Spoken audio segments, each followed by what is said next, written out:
So hello everyone. In today's class we are going to discuss Faraday's law.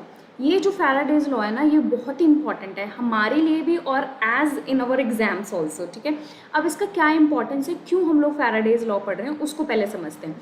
तो हमने ना last class में electrolytic sales के बारे में पढ़ा था और हमने ये टर्म पढ़ी थी इलेक्ट्रोलाइसिस क्या होता है, और हमने कई सारे काफ़ी सारे कंपाउंड्स का इलेक्ट्रोलाइसिस करना भी सीखा था, क्या प्रोडक्ट आएगा. तो अब इसका मेजर अगर एप्लीकेशन की मैं बात करूं तो इसके दो मेजर एप्लीकेशन है. पहला एप्लीकेशन कि we can use it for the extraction of elements का एक्सट्रैक्शन करने के लिए फ्रॉम इट्स और from its compound, extraction of element from its compound. ठीक है, फॉर एग्जाम्पल हमने मोल्टन NaCl या हमने एक्वस NaCl का जब हमने एक्सट्रैक्शन करा था from its compounds. For example हमने ये देखा था कि इलेक्ट्रोलाइटिक सेल जो था इस तरीके का, ठीक है, यहाँ पे हमने इसको बैटरी से कनेक्ट करा था. ये पॉजिटिव इलेक्ट्रोड है एंड दिस इज़ नेगेटिव. तो जो हमारे पास पॉजिटिव इलेक्ट्रोड है वो हमारे पास कहलाएगी anode and the negative electrode called as cathode. If you remember the reaction कि जब हम लोग NaCl का, मोल्टन का मैं यहाँ पे एग्जाम्पल ले रही हूँ, NaCl molten. So what happened when you are doing the electrolysis of molten NaCl? So if you remember कि जो negative electrode थी यहाँ पे sodium get deposit on this particular electrode and Cl2 get evolved at anode. तो ये हमारे पास दो products आ रहे थे if you remember this one. तो ये as you can see that कि हम लोग इलेक्ट्रोलिसिस की हेल्प से किसी कंपाउंड से उस एलिमेंट को प्रोड्यूस कर सकते हैं. जैसे NaCl have been extracted from this molten NaCl. Na have been extracted from this molten NaCl. ये पहला एप्लीकेशन हो गया. दूसरा एप्लीकेशन क्या था इस पर्टिकुलर प्रोसेस का? सो दूसरा application if we can see that it is use for purification of metals. Purification के लिए भी हम लोग इसको यूज़ करते हैं, purification of metal. So if you remember जो हमने लास्ट वाले करे थे कॉपर सल्फेट एक्वस का इलेक्ट्रोलिसिस हमने करा था फ्रॉम कॉपर इलेक्ट्रोड्स यूज़ करके. ठीक है, ये हमने करा था. So these are the major application of electrolysis. ये बहुत बड़े एप्लीकेशन है इलेक्ट्रोलिसिस के. अब देखो इसकी वजह से हमने फैराडेज लॉ का यूज़ करा है. अब जैसे फॉर एग्जांपल मेरे को सोडियम भी प्रोड्यूस करना है ना, तो this Faraday law actually tells us कि हमारे पास ये जो प्रोसेस है इलेक्ट्रोलिसिस ये कितना इकोनॉमिकल है, कि हम लोग कितना खर्चा करें और हमारे पास कितना सोडियम आए. फॉर एग्जांपल क्योंकि यहाँ पे हमें क्या ज़रूरत पड़ रही है, बैटरी लगाई हुई है, इलेक्ट्रिसिटी है, और इलेक्ट्रिसिटी भी पैसे की आती है ना. तो अगर मान लो मैंने सोडियम यहाँ पे एक्सट्रैक्ट करा है NaCl से, ठीक है, अब मान लो जो सोडियम मैंने एक्सट्रैक्ट करा है वो 100 रुपये का है, और जो मेरी बिजली लग रही है, जो electricity I am using it is of 200 rupees. So it is not economical. ठीक है, तो बेसिकली फैराडे लॉ ने हमें एप्लीकेशन बताया कि हाउ दिस वेट डिपॉजिट, कितना सोडियम डिपॉजिट हो सकता है. थ्योरेटिकल कैलकुलेशन उसने बताई थी कि कितना सोडियम डिपॉजिट हो सकता है जब हम लोग X amount of electricity pass करेंगे. ठीक है, सो यहाँ से शुरू होता है फैराडेज लॉ.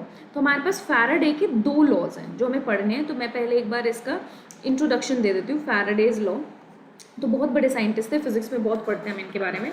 तो यहाँ पे हमें फैराडेज की बेसिकली इस चैप्टर में दो लॉ पढ़ने हैं, first law and second law. ठीक है, इनका क्या क्या यूज़ है, कैसे कैसे करेंगे, इनमें से these are very important.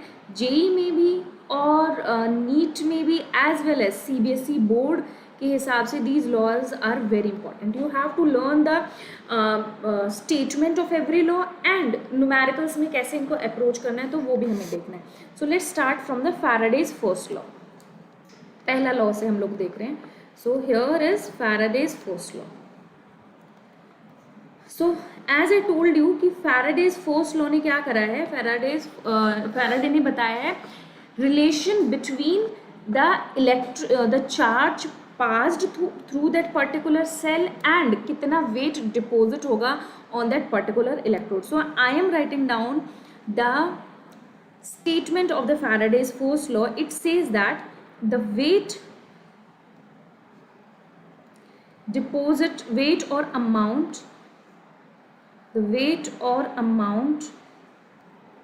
of any substance, the weight or amount of any substance produced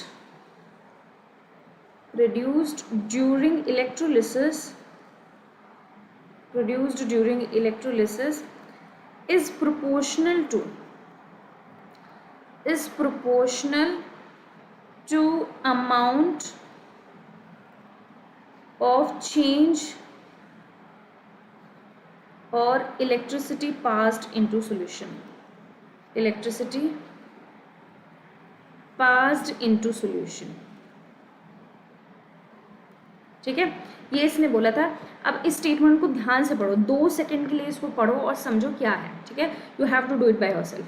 तो अभी ये देखो इसने क्या बोला, वेट और amount deposit of any substance, किसी भी सब्सटेंस का जितना वेट या अमाउंट प्रोड्यूस हो रहा है ड्यूरिंग इलेक्ट्रोलिसिस वो डायरेक्टली किसके प्रोपोर्शनल है, अमाउंट ऑफ चार्ज और electricity pass into the solution. So यहाँ से ना जो इसने स्टेटमेंट दी है वो डायरेक्टली उसने ये बोला है कि किसी भी सब्सटेंस का जो वेट लिबरेट होगा किसी भी इलेक्ट्रोड पे वो डायरेक्टली प्रोपोर्शनल होगा charge passed into it. So W is directly proportional to Q। ठीक है, नाउ एवरीबडी नोज करंट का क्या रिलेशन होता है। So I am not using capital I, so small I से रिप्रेजेंट करते हैं। तो I किसके बराबर होगा, it is equals to Q by T, और we can say that Q is equals to, यहाँ से हमारे पास किसके बराबर हो जाएगा, I इंटू T, यही होगा। So I am substituting the value, तो weight is directly proportional to IT, है ना।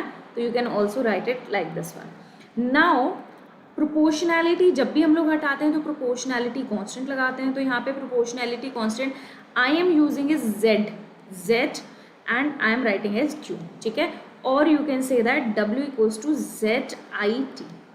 ठीक है, T इज द टाइम। ठीक है, now we can say that ये जो मेरे पास रिलेशन आया, what is Z, Z is an electrochemical equivalent. अभी हम लोग इसके बारे में पढ़ेंगे, इलेक्ट्रोकेमिकल इक्विवेलेंट। ठीक है, Z क्या है, इलेक्ट्रोकेमिकल इक्विवेलेंट है।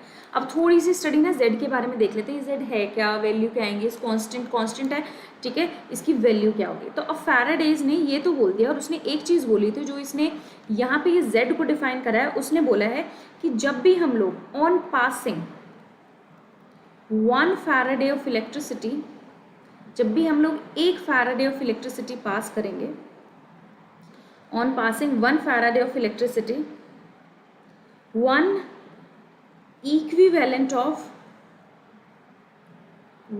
equivalent of substance produced, एक इक्विवेलेंट सब्सटेंस का प्रोड्यूस होगा। ठीक है, for example 1 Faraday electricity pass करें तो एक इक्विवेलेंट सब्सटेंस प्रोड्यूस होगा। जैसे हम लोग यहाँ से एक एग्जाम्पल लेते हैं कि ठीक है, एक इक्विवेलेंट सब्सटेंस, एक इक्विवेलेंट, अब आपको पता है कि इक्विवेलेंट किसके बराबर होते हैं, गिवन मास अपॉन इक्विवेलेंट मास।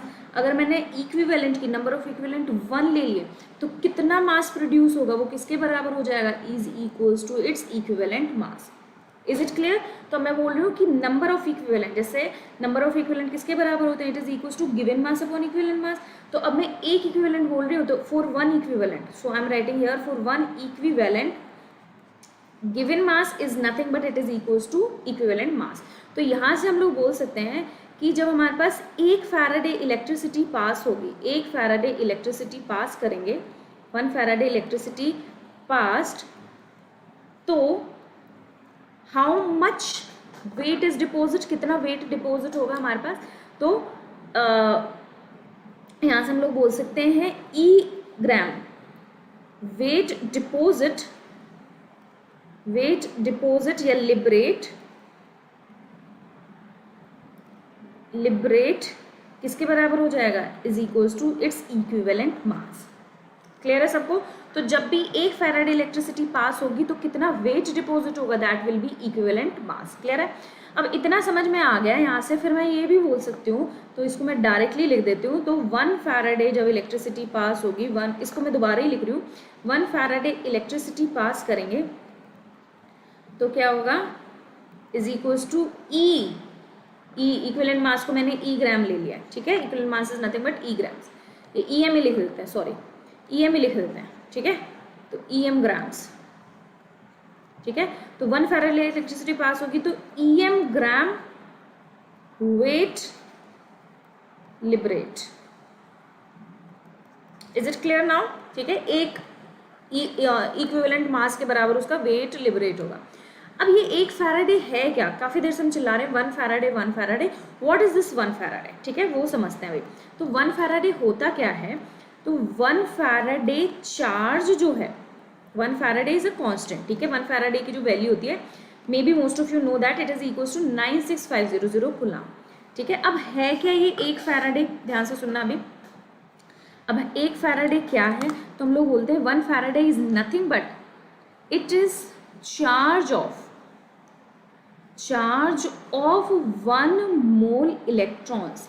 ये 1 फैराडे है 1 मोल इलेक्ट्रॉन का चार्ज। ठीक है, तो अब ध्यान से सुनना है ये जो मैं अभी बात बताने वाली हूँ। तो अब सबको पता है चार्ज ऑफ 1 इलेक्ट्रॉन, 1 इलेक्ट्रॉन का चार्ज कितना है, -1.6 इंटू 10⁻19 लिखते हैं। ठीक है, इसका हम लोग मोड ही ले रहे हैं। ठीक है, तो सिर्फ साइन नहीं कंसिडर कर रहे, सिर्फ मैग्नीट्यूड।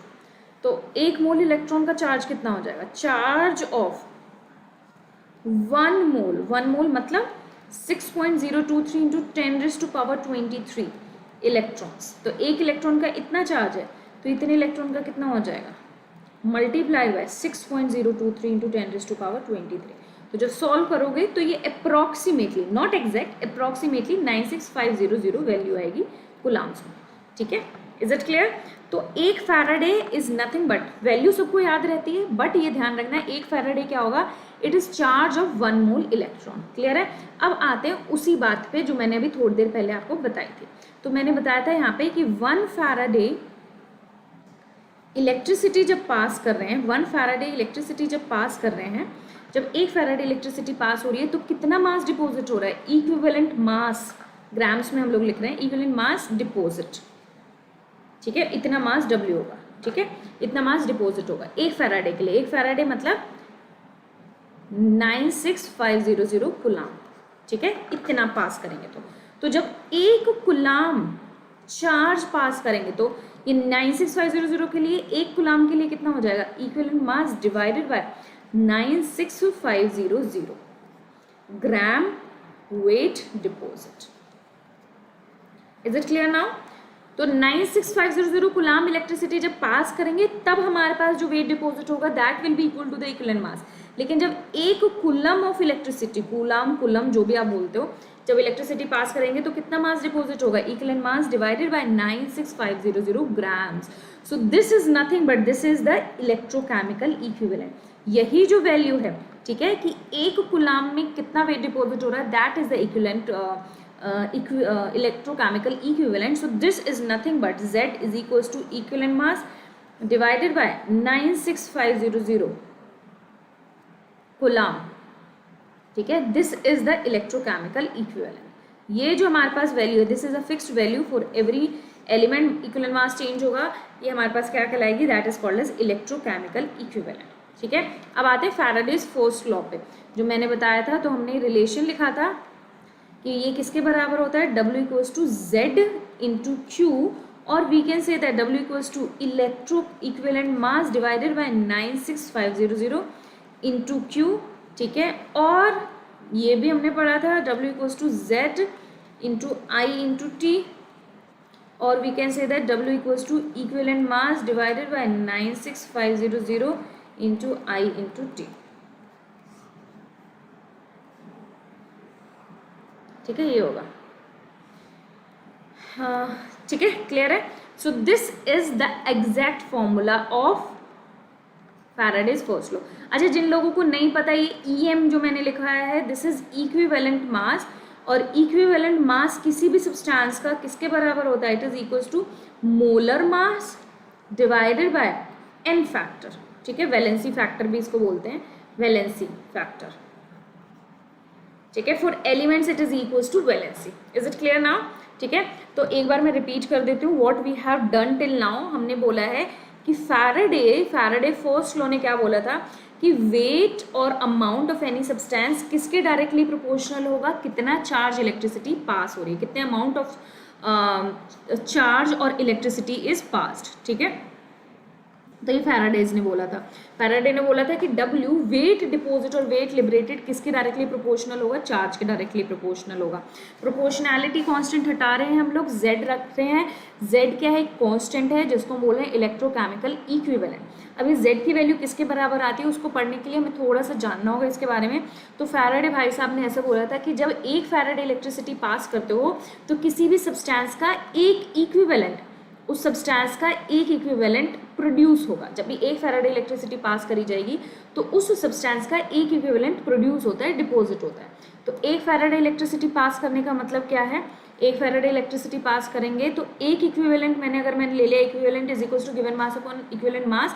एक इक्विवेलेंट अगर प्रोड्यूस हो रहा है तो मतलब कितना मास डिपॉजिट होगा, that will be equals to its equivalent mass. तो mass deposit will be equals to its equivalent mass. तो ये मास कितना डिपॉजिट होगा वो किसके बराबर हो जाएगा, इट्स इक्विवेलेंट मास। तो यहीं पे यही चीज़ बोली है कि जब 1 फैराडे इलेक्ट्रिसिटी पास करी जाएगी तो वेट कितना डिपॉजिट होगा, इसके इक्विवेलेंट मास के बराबर।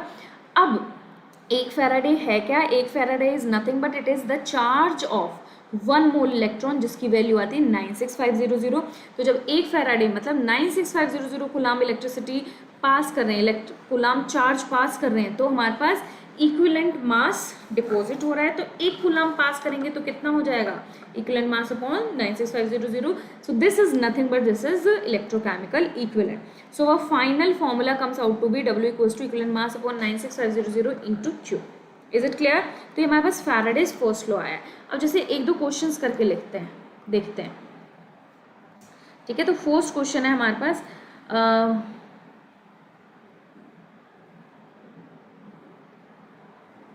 amount of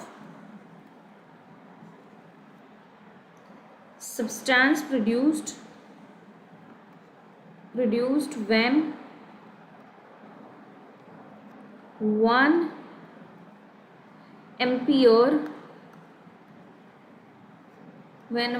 ampere of current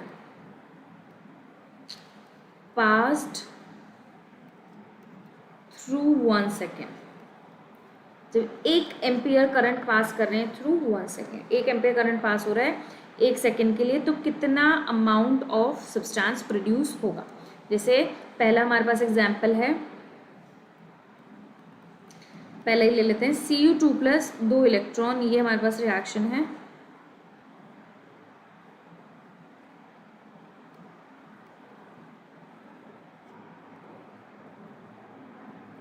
ठीक है, तो कितना अमाउंट पास होगा हमारे पास,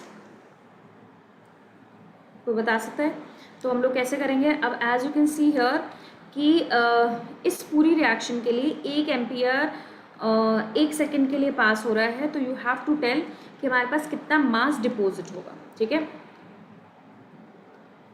तो अगर मैं इस रिएक्शन को देखो अगर मुझे 1 मोल डायरेक्ट करना सीखते हैं, फॉर्मूले में भी आप पुट कर सकते हो, डायरेक्ट भी कर सकते हो।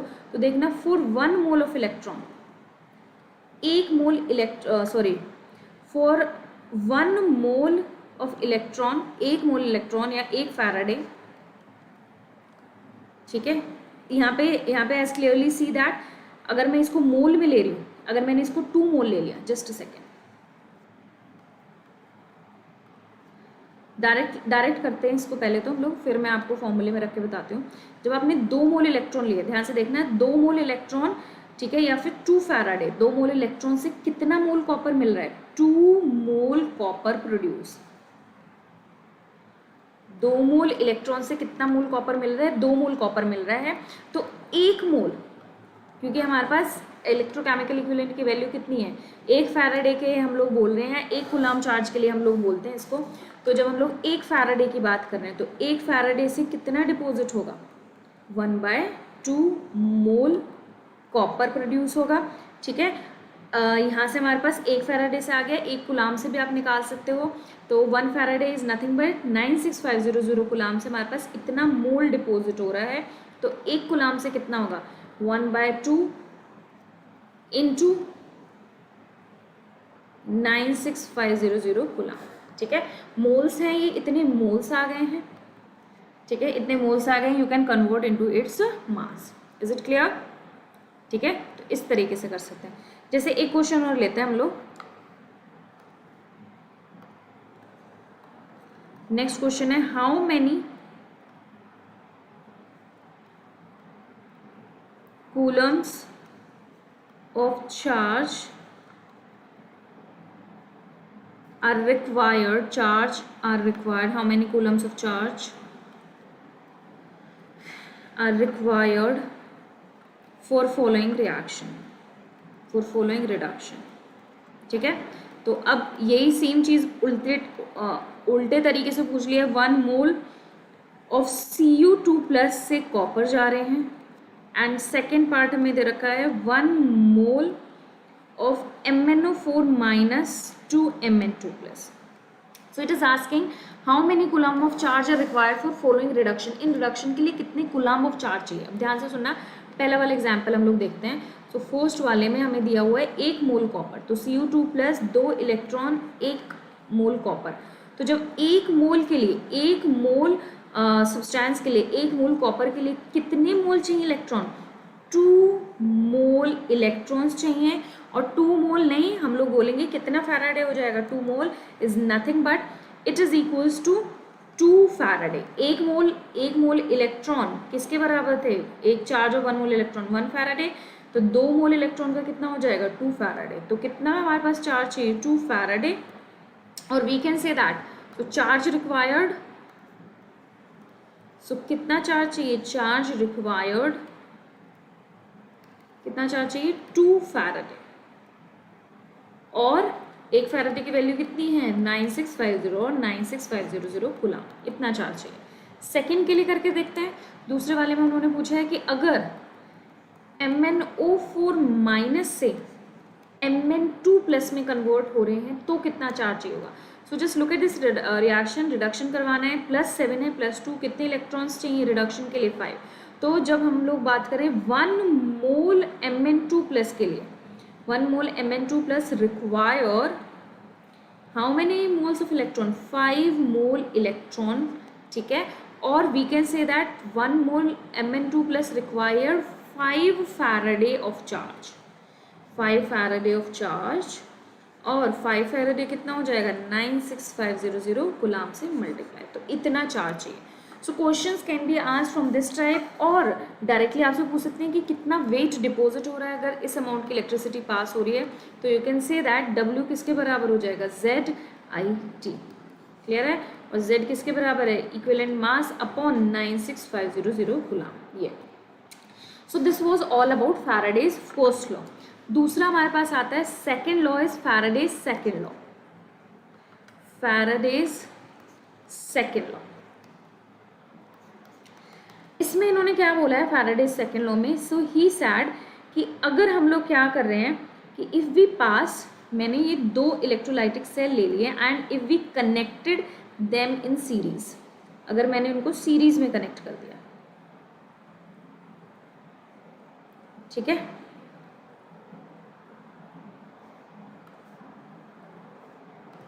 So if I connected them in series like this,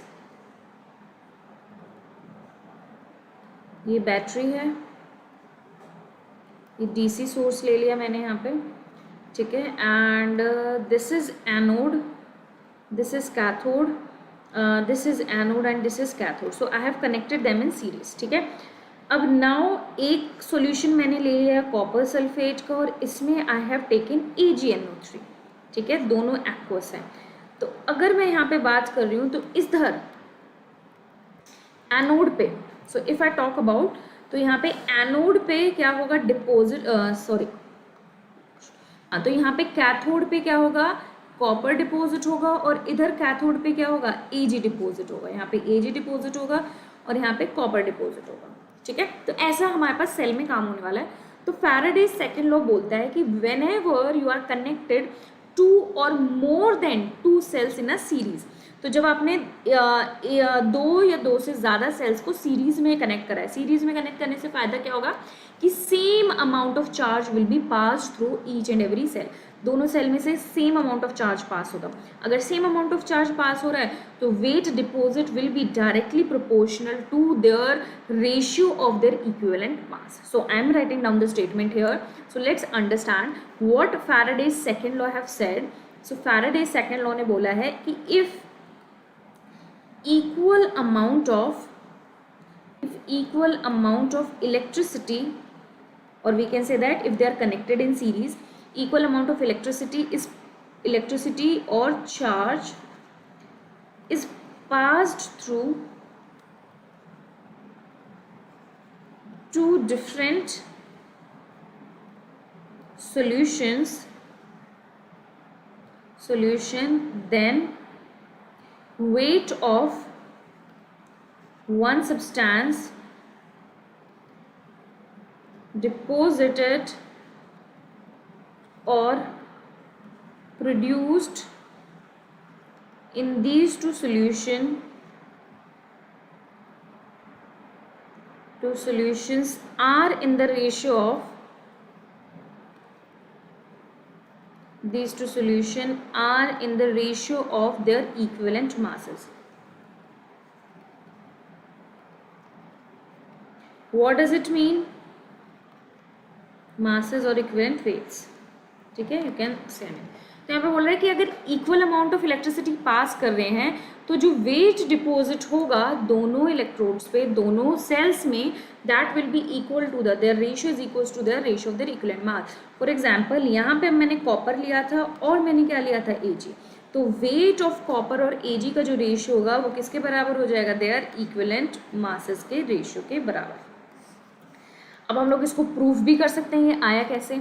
now we know that force law तो हम सब ने पढ़ा है और हमें पता भी अब उसकी वैल्यू क्या है कि W किसके बराबर था, कॉपर की अगर मैं बात कर रही हूँ तो ZIT या ZQ ले लेते हैं और we can say that copper, ये इक्विवेलेंट मास ऑफ कॉपर, ठीक है, डिवाइडेड बाय